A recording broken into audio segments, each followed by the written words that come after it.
Warahmatullahi wabarakatuh. Salam dan bahagia Bapak Ibu calon guru penggerak. Perkenalkan, saya Yadi Raspiadi dari SMP Negeri 29 Jakarta. Pada video kali ini saya akan menjelaskan diseminasi budaya positif di lingkungan sekolah. Perkenalkan, di sini ada fasilitator saya, yaitu Bapak Meki Dacunha, kemudian Ibu Eni Setiawati sebagai pengajar praktik, dan saya sendiri calon guru penggerak. Saya akan menjelaskan aksi nyata modul 1.4 budaya. Latar belakang kegiatan aksi nyata: 1. Budaya positif bertujuan untuk menciptakan iklim pembelajaran positif di lingkungan sekolah. 2. Hal yang mendasari saya melakukan tindakan aksi nyata ini adalah untuk mewujudkan murid dengan karakter profil pelajar Pancasila melalui penerapan budaya positif dengan membentuk keyakinan kelas. 3. Keyakinan kelas berisi nilai kebijakan universal.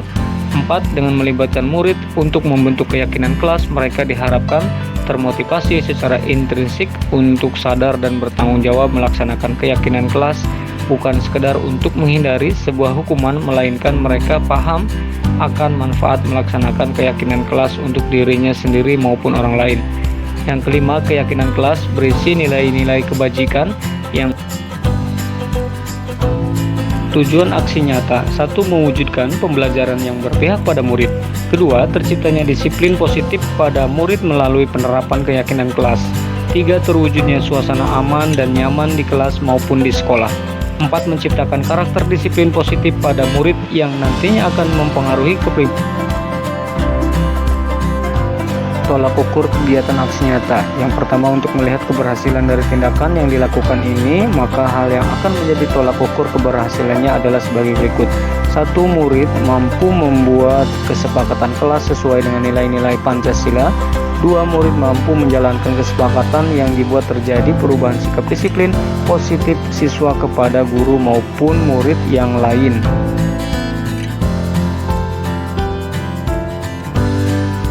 Lini masa tindakan. Yang pertama, persiapan. 1. Melakukan komunikasi dengan kepala sekolah, dewan guru, orang tua murid, dan murid.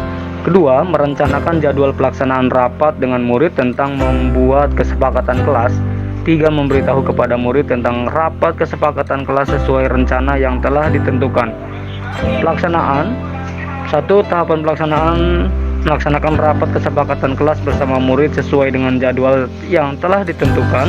Kedua, memberikan pertanyaan panduan kepada murid sebagai pedoman baginya tentang kelas yang bagaimana yang diinginkan. 3. Memberikan kesempatan kepada murid untuk memberikan ide atau pendapat tentang kesepakatan kelas yang diinginkannya. 4. Mendapat dari murid, disatukan dan didiskusikan untuk membuat kesepakatan. 5. Setelah mendapat disatukan, diambil sebuah keputusan untuk menyepakati kesepakatan kelas. 6. Melakukan tanda tangan bersama antar guru dan murid bersama terhadap kesepakatan kelas yang sudah disepakati. 7. Melakukan sosialisasi kepada seluruh warga sekolah hasil kesepakatan kelas untuk minta dukungan. Keyakinan. Yang pertama, diskusi bersama tentang peraturan yang ada di sekolah. Temukan nilai kebajikan yang ingin dituju dari peraturan yang dibuat. Kedua, rumuskan nilai positif yang disepakati bersama. Tidak terlalu banyak untuk kalimat positif dan bukan berupa peraturan serta konsekuensinya. Yang ketiga, sosialisasi. Buat poster dan tempelkan pada lokasi yang mudah terlihat dan terbaca. Pantau pelaksanaan. Berikut adalah dokumentasi kegiatan keyakinan kelas di kelas 8.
kelas kesepakatan keyakinan. Oke ya, satu kelompok satu yang mengerjakan satu aja. Nanti buatnya di Canva minimal ada 10 kesepakatan atau keyakinannya. Paham ya? Waktunya 10 menit. Silakan kamu diskusikan dengan kelompoknya dan Bapak kasih waktu 10 menit. Ya. Minimal 10 ya, minimal 10. Oke. Kalau ada yang bertanyakan, boleh. Paham semuanya? Paham ya? Silakan. Mulai dari sekarang.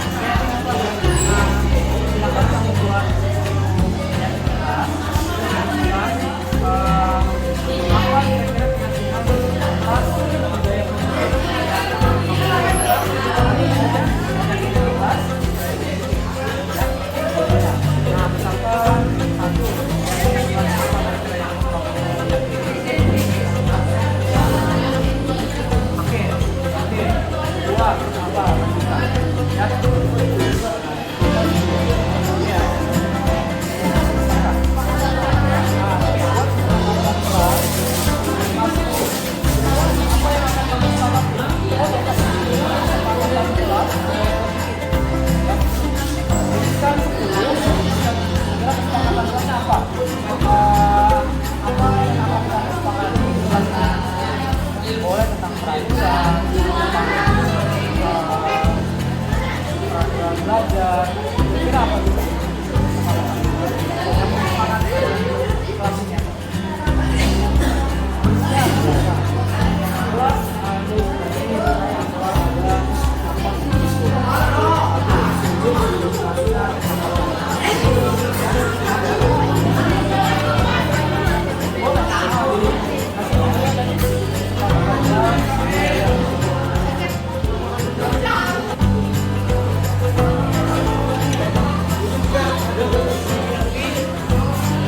Jadi disiplin, saling menghormati menyayangi, mandiri, bertanggung jawab, dan ujian ya.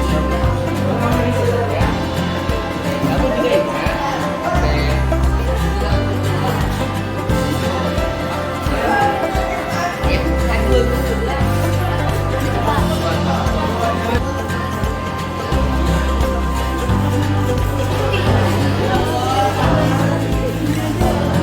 Ya.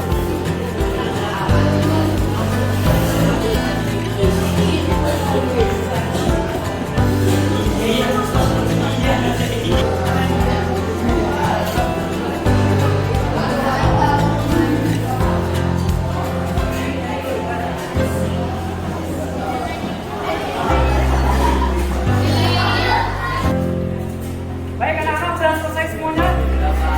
Ya, yang sudah coba angkat tangan. Oke, sudah. Silakan dibaca siswa. Semuanya ke sini. Satu kelompok.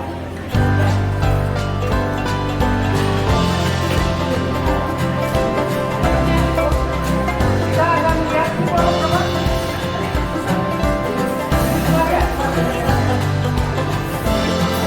Tuliskan keyakinannya.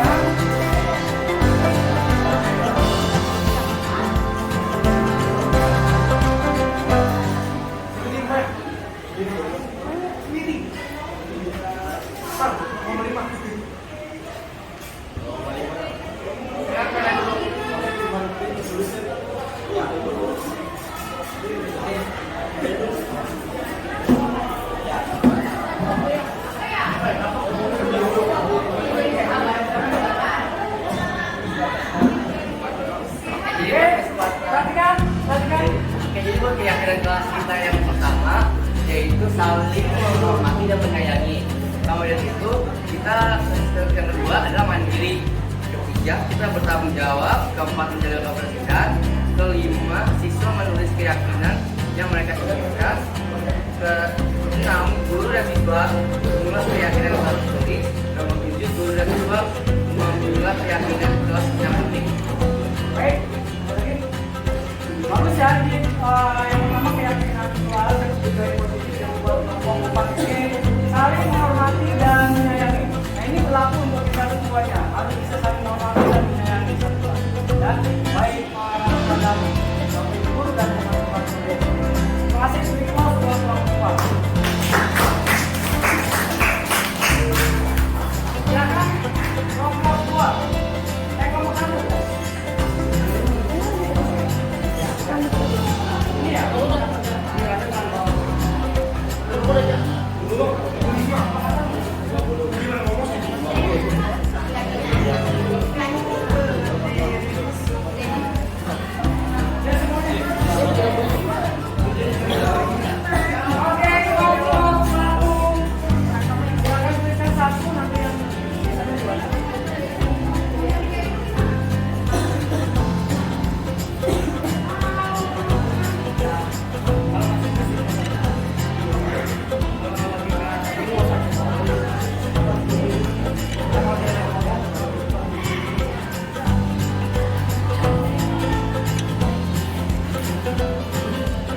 buku yang tidak digunakan harus ditempatkan di tempat yang sesuai.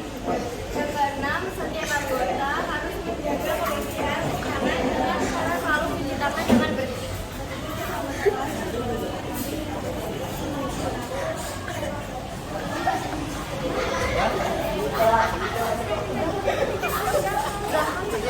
Yang kedelapan, barang pribadi harus disimpan dengan rapi dan tidak berserakan di seluruh ruangan kelas. Yang kesembilan, jika ada masalah kebersihan yang memerlukan pemeriksaan khusus, harus dilakukan pemeriksaan. Itu dilarang membuang air liur di dalam kelas. Ya, sekian dari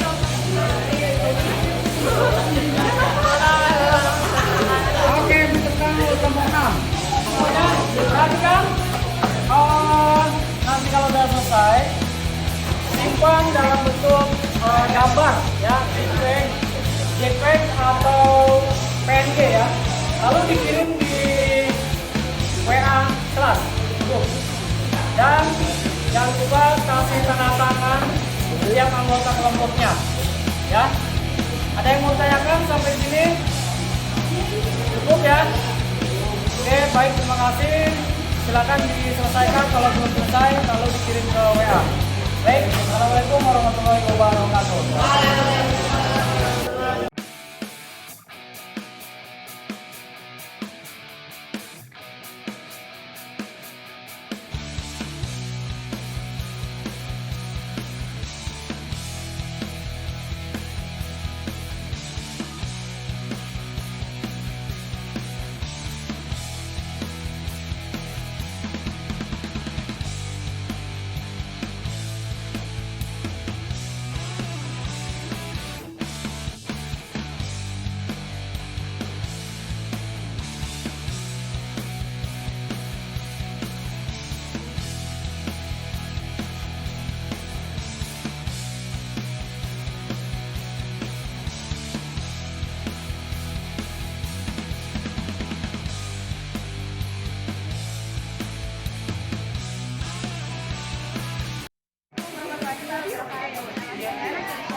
Perkenalkan, nama saya Aldo Utama. Saya akan memberikan opini saya terhadap keyakinan kelas Payadi, yaitu pembelajaran semakin berkondusif, semakin menarik, semakin menyenangkan. Itu juga sampai untuk menyampaikan pertanyaan-pertanyaan, terus lebih juga aman dan sangat menarik. Assalamualaikum warahmatullahi wabarakatuh. Perkenalkan, nama saya Muhammad Maksud dari kelas 82. Di sini saya ingin menyampaikan pendapat saya tentang keyakinan kelas yang telah dibuat oleh Payadi untuk kelas saya. Yang pertama, saya sangat senang untuk keyakinan kelas yang telah dibuat oleh Payadi kali ini. Yang kedua, keyakinan kelas itu wajib dilakukan oleh setiap murid di dalam kelas tersebut. Kenapa?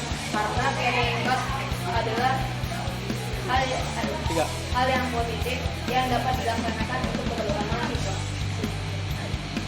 Wassalamualaikum warahmatullahi wabarakatuh.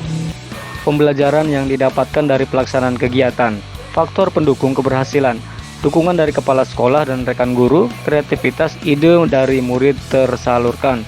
Faktor penghambat atau kendala, perbedaan karakteristik murid yang beragam, dibutuhkan pembiasaan, keteladanan dan konsistensi serta kedisiplinan dari seluruh warga sekolah dalam pelaksanaan maupun refleksi serta evaluasi secara kontinu terhadap proses pelaksanaan budaya positif.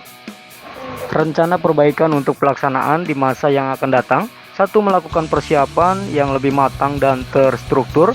2. Mengagendakan untuk henti-hentinya mensosialisasikan budaya positif kepada seluruh warga sekolah sesuai kapasitas yang dimiliki oleh calon guru penggerak. 3. Mengintensifikan komunikasi kerjasama, kolaborasi dengan seluruh pemangku kepentingan sekolah. 4. Menerima inspirasi dan aspirasi murid dan rekan sejawat dalam dukungan yang dibutuhkan. Sekolah sebagai tempat mengembangkan berbagai potensi yang dimiliki siswa dengan program terstruktur dan sistematis. Keluarga sebagai tempat pertama murid menerima pendidikan yang menjadi dasar pembentukan kepribadian murid, masyarakat sebagai tempat eksplorasi dan eksistensi kemandirian sesuai potensi murid dan mengaplikasikannya dalam kehidupan sehari-hari. Setelah membentuk keyakinan kelas, hal yang berikutnya saya lakukan adalah diseminasi modul 1.4 budaya positif kepada rekan sejawat di sekolah tempat saya mengajar.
Contoh kenapa yang kita belum efektif, ya kita bisa lihat Ibu Bapak dari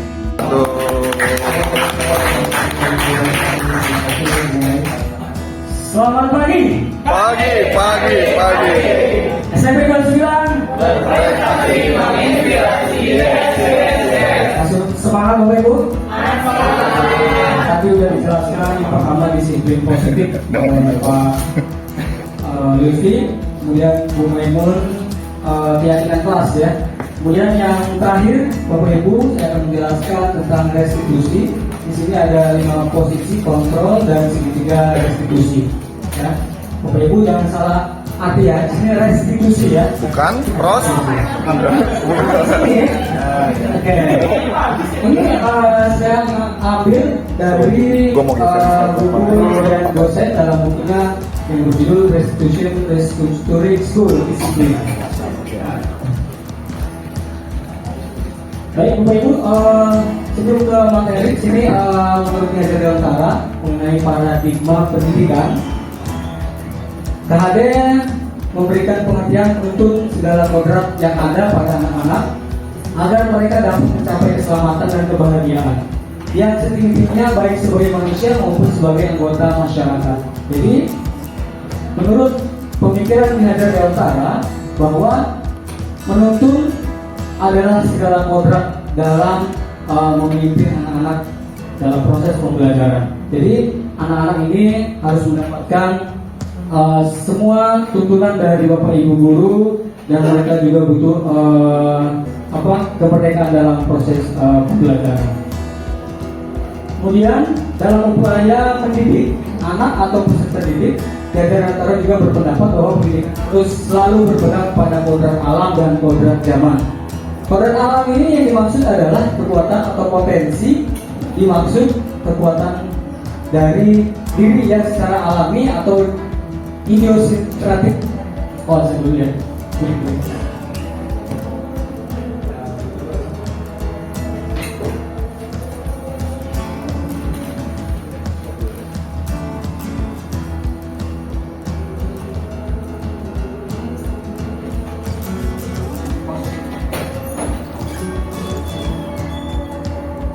Jadi mohon izin kita lanjutkan. Nah ini pada pendidikan, menurut Kiai Dewantara tadi ya bahwa beliau berpendapat pendidikan ini harus selalu berpegang pada kodrat alam dan kodrat zaman. Kodrat alam yang dimaksud adalah kekuatan, potensi atau keadaan diri yang secara alami atau idiosinkratik melekat pada diri masing-masing individu.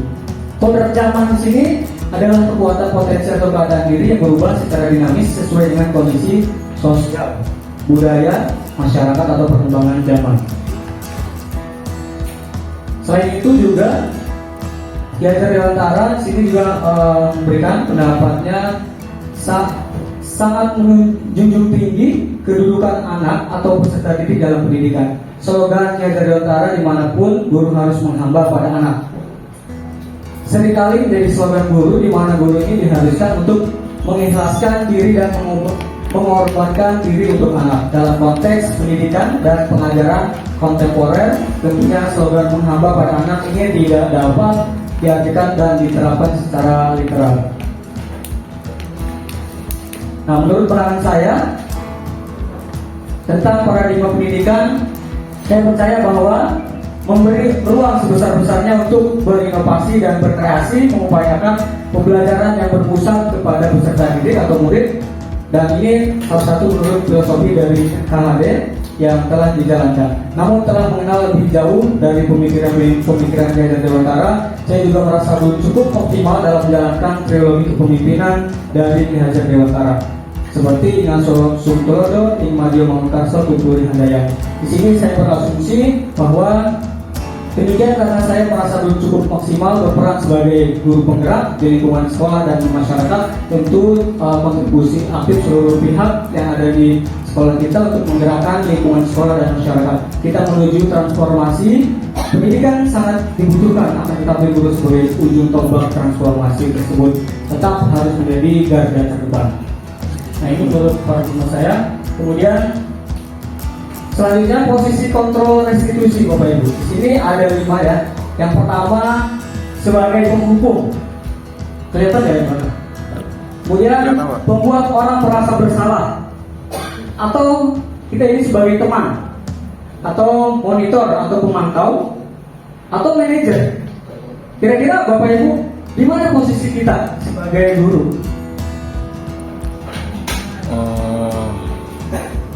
Sebagai penghukum kan, atau sebagai pembuat, atau merasa bersalah, atau sebagai teman? Dia teman, Pak. Teman, Pak. Teman. Kenapa Pak sebagai teman? Karena ketika memposisikan diri sebagai teman, ya siswa tidak merasa dihakimi, dia akan terbuka terhadap persoalan dan kesulitan. Ya, terima kasih. Baik. Nah,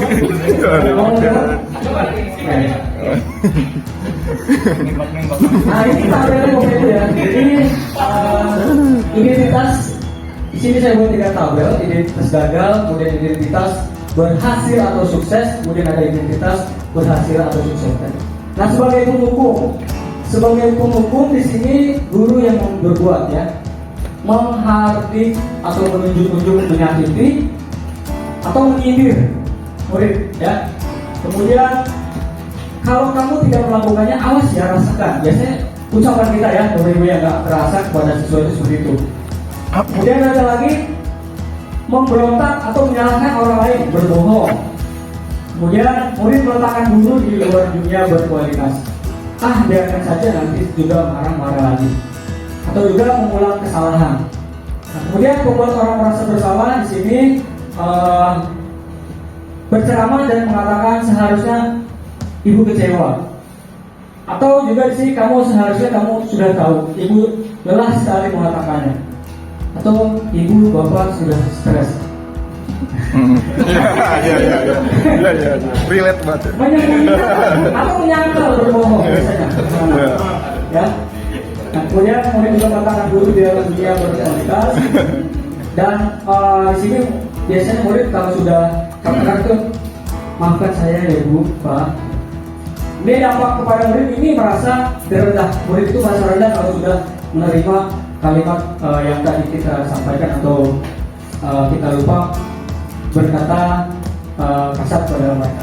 Kemudian identitas berhasil atau sukses di sini yang tadi sebagai teman yang sudah dijelaskan oleh Pak Masuki. Di sini juga membuat alasan-alasan untuk murid. Ya, biasanya kalau sebagai teman ucapan kita, ayolah lakukan demi ibu atau bapak. Masa kamu tidak mau? Ingat, tidak, ibu pernah bantu atau bapak pernah bantu. Kemudian di sini juga hasilnya mereka akan merasa ketergantungan. Nah, kemudian kaitan dengan dunia berkualitas, di sini murid akan merasa meletakkan guru sebagai orang yang sangat penting di dunia yang berkualitas. Mereka akan merasa bahwa bapak ibu gurunya ini sudah luar biasa menganggap dirinya itu sebagai teman. Kemudian murid juga berkata, saya pikir bapak atau ibu teman saya, ternyata begitu.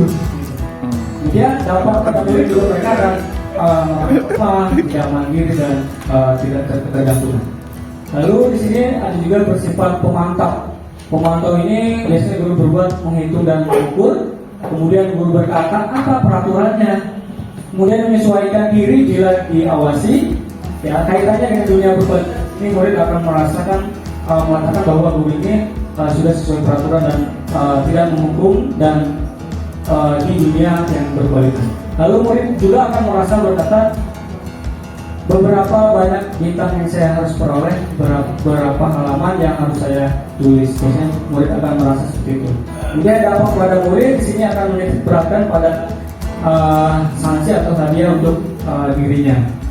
Dan di sini jika kita melakukan sebagai manajer, yang pertama kita harus mengajukan pertanyaan, kemudian kalimat yang kita berikan, apa yang bisa kau kerjakan untuk memperbaiki masalah ini. Kemudian hasilnya akan menguatkan pribadi seorang murid. Dan di sini kaitan dengan dunia berkualitas, biasanya murid akan merasakan dirinya sebagai individu yang positif dalam dunia yang berkualitas. Dan di sini murid juga akan mengucapkan bagaimana caranya saya bisa memperbaiki keadaan kalau dia memang merasa bersalah. Lalu dampak pada murid, mereka akan mengevaluasi diri dan bagaimana cara memperbaiki diri sendiri. Nah, ini berikut tabel yang tadi Bapak ya, identitas gagal atau identitas berhasil atau identitas berhasil atau kontrol diri.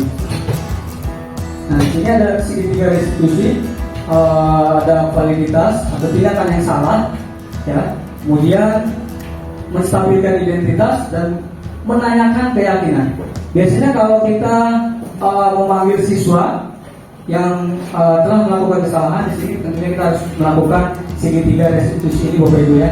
Dan ini langkah dan teori kontrol yang menstabilkan identitas, kemudian validasi tindakan yang salah dan menanyakan keyakinan. Untuk lebih jelasnya kita lihat contohnya di sini melalui video.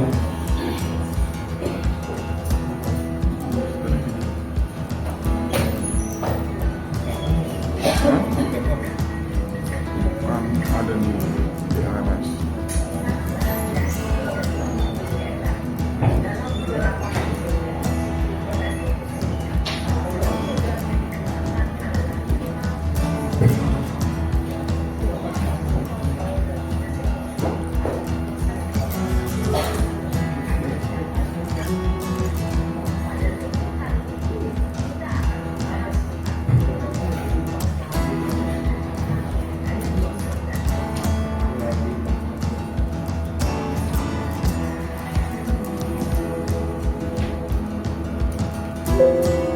Lima posisi kontrol itu adalah 1. Posisi penghukum, 2. Posisi pembuat merasa bersalah, 3. Posisi teman, 4. Posisi pemantau atau monitor, dan 5. Posisi manajer.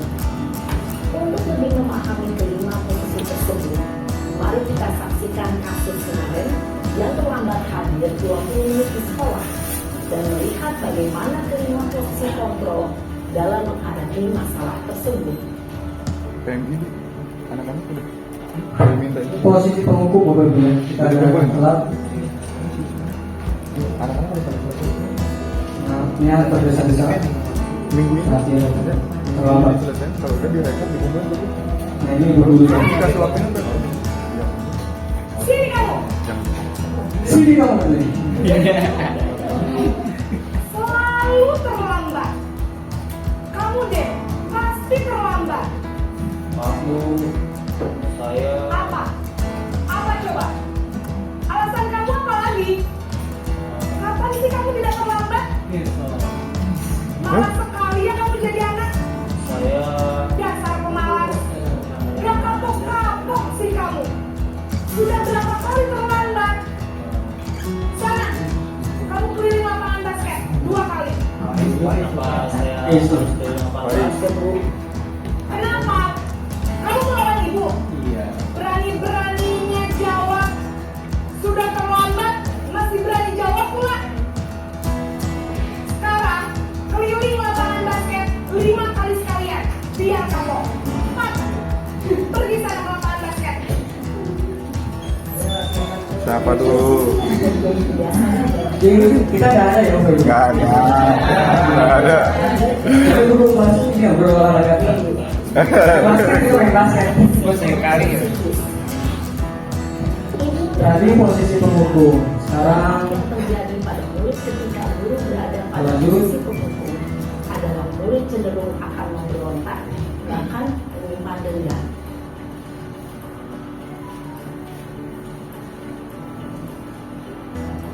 posisi pembuat merasa bersalah. Iya, ini anak masalahnya banyak bener.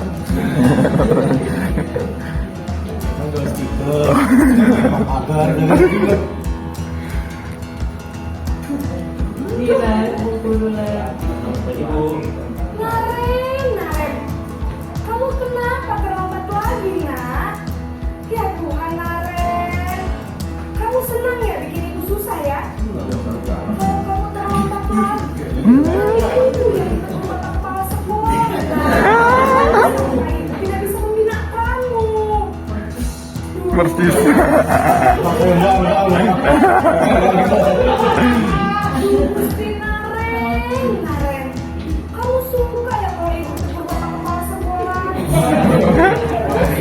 Sekarang ibu harus tulis apa ya ibu absen? Ini kamu sudah sering terlambat loh. Ibu harus apa coba? Maaf Bu, maaf sekali. Ya sudah, lain kali jangan bikin ibu susah lagi ya nak ya. Ibu tidak akan kuat lagi kalau kamu begini terus. Oh, si jantung. Maaf ya Bu, maaf sekali. Posisi pembuat rasa bersalah berbicara dengan nada tenang, cenderung lembut. Namun kata-kata yang diutarakan membuat murid merasa menjadi orang yang gagal, memandang buruk dirinya sendiri, merasa tidak berharga, dan tidak sanggup membahagiakan orang lain. Ketika guru mengambil posisi pembuat rasa bersalah, murid akan menganggap dirinya yang bersalah dan dia akan menyimpan emosi negatif tersebut di dalam dirinya. Sekarang posisi sebagai teman.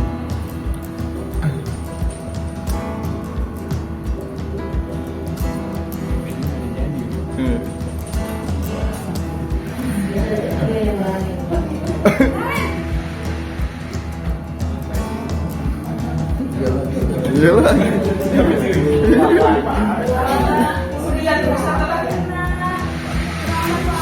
Aduh, begini. Saya lupa bawa saya Bu. Kamu malah menyalahkan ibu kamu. Kamu bukannya anak yang larinya paling kencang. Kok terlambat sih? Iya Bu, saya memang terlambat bangun tadi. Jadi biarpun saya lari kencang, tetap gak kekejar Bu. Ya sudah sana. Nanti lain kali larinya lebih kencang lagi ya. Biar gak terlambat lagi. Bikin senang ibu. Demi ibu. Bisa kan? Demi ibu, demi bapak. Ibu beresin urusan absen kamu. Kamu ini ada-ada saja.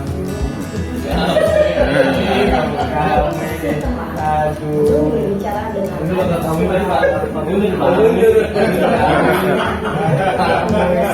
tetap santai.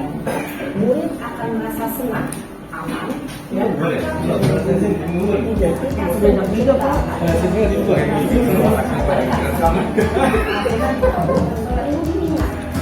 ini masih dorongan eksternal, maka ada faktor ketergantungan dari murid kepada orang tertentu. Di sini guru absennya, sehingga di lain waktu murid bisa berperilaku baik, namun hanya kepada orang-orang tertentu saja. Posisi pemantau atau monitor.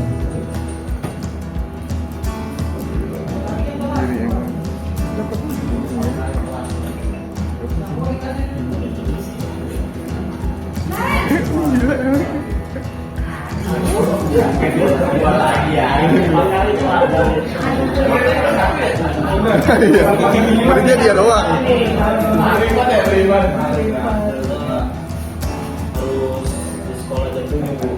Iya betul. Sekarang sudah jam 7. Dengan kita tahu konsekuensinya jika makan hadir. Paham Bu, saya harus tinggal kelas pas jam istirahat selama 20 menit. Iya benar, konsekuensinya demikian.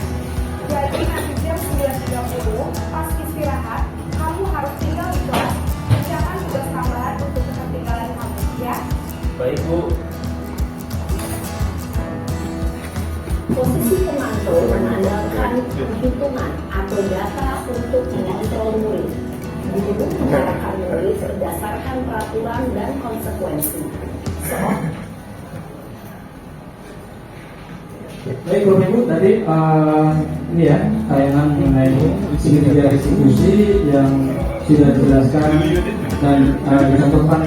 Dan ini ada 3 posisi sebagai teman, kemudian ada sebagai penghukum, terus ada lagi sebagai mantau, terus sebagai monitor, dan ada satu lagi sebagai manajer.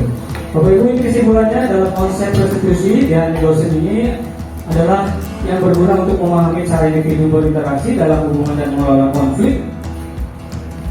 5 posisi kontrol ini membantu mengidentifikasi pola perilaku individu, sementara segitiga restitusi memahami bagaimana konflik dapat melibatkan pihak ketiga. Dan pemahaman ini dapat digunakan untuk mempromosikan komunikasi yang lebih sehat dan mengurangi konflik dalam hubungan antar individu. Terima kasih Bapak Ibu.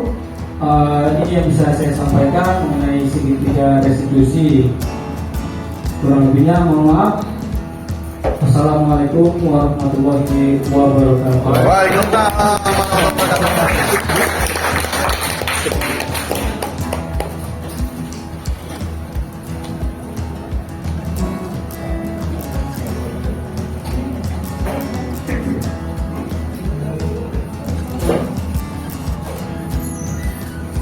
Terima kasih Bapak Ibu yang sudah menanyakannya tadi terkait budaya positif yang telah kami destinasikan mulai dari awal sampai akhir sudah bisa mengikuti. Semoga sekolah kita SMA Negeri 29 Jakarta, baik sekolahnya maupun kelasnya, baik gurunya maupun muridnya senantiasa berbudaya positif dan dapat menularkan ke sekolah lain.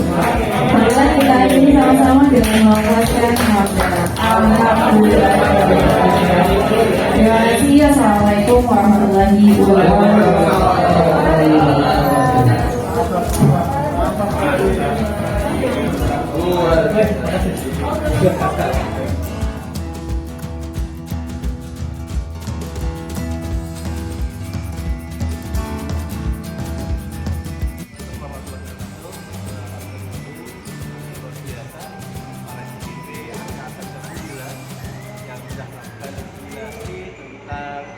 Budaya positif, budaya yang sangat luar biasa, menurunkan dengan teman-teman yang lain, yang mudah-mudahan jadi sebuah pembelajaran buat yang lainnya, dan artinya luar biasa. TGP anak kecilan, mudah-mudahan cepat tuntas dan cepat juga untuk menerapkan ilmu yang dilakukan ya. Terima kasih. Assalamualaikum warahmatullahi wabarakatuh.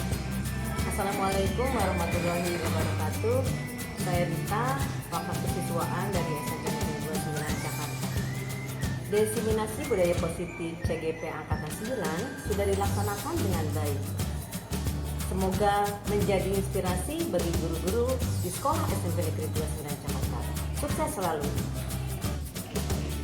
Assalamualaikum warahmatullahi wabarakatuh. Perkenalkan, nama saya Tambah Ini, budaya SMP Negeri 29. Pada kesempatan kali ini saya ingin menyampaikan testimoni tentang pelaksanaan diseminasi oleh guru angkatan 11. Saya akan dilakukan oleh teman-teman PBB yang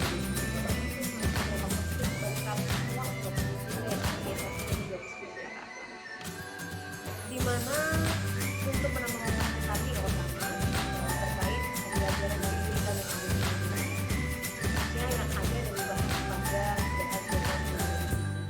kemudian juga sangat membuka pemikiran kami terkait apa program yang ada di CGT, apa yang dilakukan pada program CGT, kemudian terkait dari CGT program tersebut sudah sangat baik, sudah sangat bisa mengimplementasikan dalam kegiatan yang ada di sini. Dan harapan saya ke depan semoga dengan adanya kegiatan ini, program pendidikan daerah sampai 9, rekan kami dapat mengimplementasikan hasil belajarnya di sekolah juga baik dan semakin memberikan program-program yang baru dan melakukan perubahan.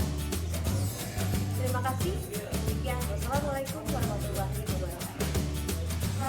Baik, assalamualaikum warahmatullahi wabarakatuh. Saya Guntur Siagian.